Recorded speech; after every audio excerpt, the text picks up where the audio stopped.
thought that Aga Mulak would lose his boyish charms when he got married and had a family. But on the contrary, he continues to be a hit among viewers young and old. No doubt about it, Aga has not lost his appeal that has endeared him to fans everywhere.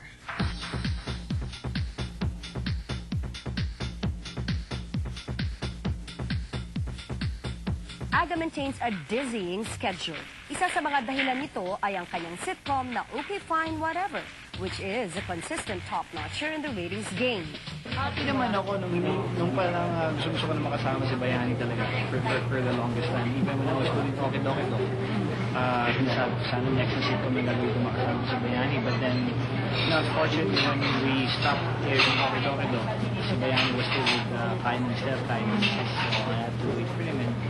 And dumating yung pagkakataon na hindi na siya, nakagawa na kami. So, yun, it's fun. It's really fun. Regular viewers of the sitcom, which also stars funny man Edu Manzano and Bayani ang Bayani, would know na madalas ang asaran ng mga stars dito. Pero wala naman silang tikunan. Wala. Unang-una ako, hindi naman ako pitong talaga. Kasi naman, hindi naman ako, naman ako security sa buhay. So, pagka may gino-joke sila sa akin, hindi mo naman ang loob ko. Alam naman ang biro lang talaga. Aside from the sitcom, Aga also has his hands full with his first movie team-up with megastar Sharon Cuneta. I'm really excited and I'm happy that we're finally working or doing a film together, Na-stopped na because of my eye infection, but now it's getting better, so we'll start in a week's time. Sharon also has a movie with Richard Gomez. Kaya naman ang tanong kay Aga ng marami, hindi ba siya nape-pressure na baka hindi mag-hit ang tandem nila ni Mega in the same way as the Sharon-Richard love team? No, there's no pressure naman. Sa akin naman, in anything I do, wala namang pressure sa akin. Even with my TV shows and ganyan. Sa akin lang, kung naniniwala ako and the fact na gusto ko lang makasama si Sharon, sa movie. So gagawa kami ng pelikula maayos at maganda. And pag pinalabas mo naman yung pelikula or pag ginawa mo yung pelikula, it's beyond your control. Kung ano man ang magiging resulta niya. Like kung panugurin yung tao yan o hindi, sa amin lang, ginawa namin yung pelikula, nag-enjoy kami. And, mas maganda siguro maging part of the experience yung tao nila. Kung makapanood nila, maranasan nila yung experience namin sa paggawa ng pelikula.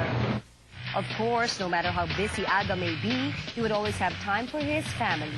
Masaya si Aga sa piling ng kanyang misis na si Charlene Gonzalez at lalo na sa piling ng kanyang twins na ngayon ay 1.5 years old na at marami lang nagagawa. There's so much entertainment at home, it's just nice to stay home and just be with the kids and my wife. Sarap. Wala na akong mahiling pa sa mga nangyayari sa kanila. It's obvious that Aga has very good reasons to stay at home and maybe feel at home. And he says there's no truth to the rumor that he often goes out on gimmicks. Wala nang nag-taping kami. Gusto mo dalawang beses lang akong lumabas after taping. Not necessarily lumabas. Hindi na kami nabayanin twice na. The handsome actor also denies that wife Charlene often calls him up during tapings just to check on him. Ay, baka mga joke lang yan. Okay. Hindi ko yan. Hindi kahit kailan. Kahit kailan. Never. As for him, Aga says he does call up Charlene while she's at work. But it's only to check how she's doing. He explains na hands-off siya when it comes to Charlene's job. I do not disturb her when she's working. That's her day, that's her, sa ibang aspeto yung work. Hindi ko pinapagano. Kapansin-pansin ang pagbibigayan ng mag-asawa, and this must be the secret of their successful marriage. In fact, the couple would be celebrating their anniversary very soon. Aga says he and Charlene have no plans of going abroad to celebrate the special occasion. We have a lifetime to celebrate, so we're not in a rush to do things. A wonderful family and a thriving career. What more can a man ask for? But of course, Aga knows his achievements would not have been possible if not for the people who support him. Sa akin, gusto ko lang magpasalamat sa kanila there's this kasabihan nga natin salamat sa support ninyo. But really maraming salamat sa walang pagsawang pag-support nyo sa akin. And wala tayo magsawa.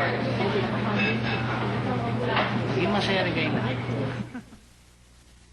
It has never been this big. Regine Velasquez and Martin Rivera team up for a grand event at the Araneta Coliseum. It's the hottest event in town, the hottest ticket in town, and it's featured on our first look. Stay tuned.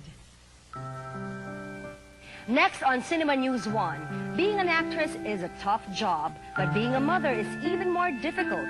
Nora Honor tries to do a good job at both tasks. The superstar is also a super mom. Listen as Nora Honor shares her stories.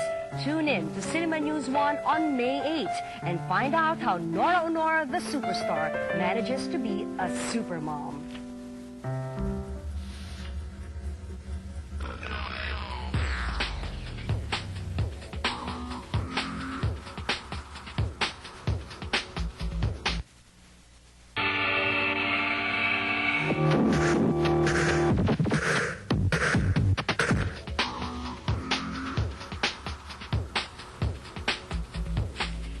A long wait. Finally, it's going to happen. Regine Velasquez and Martin Rivera, two heavyweights in the music scene. They're known not only for their powerful voices, but also for their beautiful songs. They've teamed up in a once-in-a-lifetime concert, simply called Martin and Regine.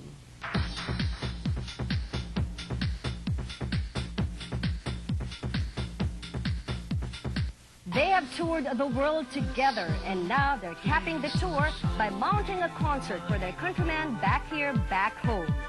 Regine says they're working so hard to make sure they can satisfy the Pinoy audience. We even shot a video, and plus, a lot of the songs were new. Kasi this show is different from the one we brought to the States. We're preparing now newer songs, kasi yung ibang songs na ginawa namin sa States, we've done it already in our solo shows here in Metro Manila, in the Philippines. So we're having a hard time cramming new songs, new numbers, new concepts, new gimmicks.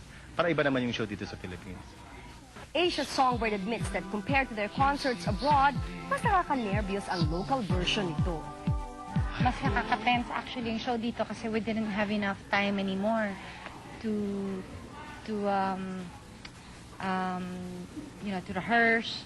Kasi syempre pag big concert, usually mas mahaba yung preparation, but we didn't have enough time kasi nga we were in the States.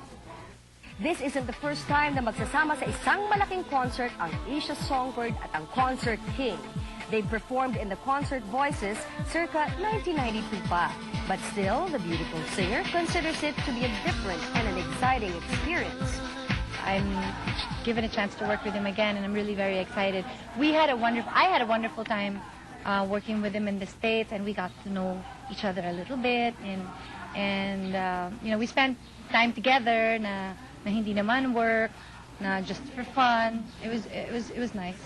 Fans would say that a Martin Regine concert is reason enough to troop to the Araneta Coliseum on May 9 and 10. But Regine promises that they have a lot of surprises in store for those who will watch their concert. Iba kasi bihira kaming magsama ni Martin sa isang concert. So, yun pa lang talagang exciting na. And the songs that we'll be singing, ang gaganda. And of course, we'll be working with Gerard Salonga. This is not my first time to work with Gerard, pero first time na kaming dalawa. Tapos si Gerard, ang musical director. And the arrangements are really just beautiful. The songs are beautiful. Yung bagay na bagay sa boses namin pareho na feeling ko talagang maha-highlight ang isa't isa, pareho kami. And I think they'll enjoy it. Plus with little gimmicks here and there. Well, in this concert, expect the unexpected. I always say that in all my shows. Kasi pati kami ni Regine, pa kami alam kung anong gagawin namin to make it even more special. But if I were to say one in a couple of words, what to expect, it's a lot of singing. More than anything else, the Songbird simply wishes that people would have a great time with her and Martin. We just hope that everybody will like the concert. I know a lot of people are excited about it. And sana naman hindi namin ma-disappoint yung mga taong naghihintay. We have been working really, really hard. And extra hard actually nga yung extra effort nga for both of us actually itong concert na to. Kasi nga, we were not given a lot of time. So talagang doble talagang effort. But it's for everybody, and we're doing this, we're sharing our talents for everybody. So hopefully, magustuhan nila. I'm inviting everybody to come and watch Martin and Regine at the Araneta Coliseum May 9th and 10, 8 p.m. So don't forget. Gerard Salonga is the musical director, very talented Gerard Salonga. And his orchestra will be performing with Regina and I at the Araneta Coliseum May 9th and 10th. I think it's 8 p.m. We'll be there right on time. Please be there and watch music history in the making as two artists put together and do what they love to do best, and that's to sing for you. And that's it for Cinema News 1. We hope... Kung nandun na si Pops or kung nandun na si Ariel, ano namang, di ba, ano naman ang ika-i-insecure ko doon? Parang, hindi naman ako may-ari ng Channel 7 or hindi naman ako may-ari ng Channel 2. Diba? What's the deal? Aga, maasim na maasim pa. Aga, happily married na, pero kay Jenny Miller, nalilink pa.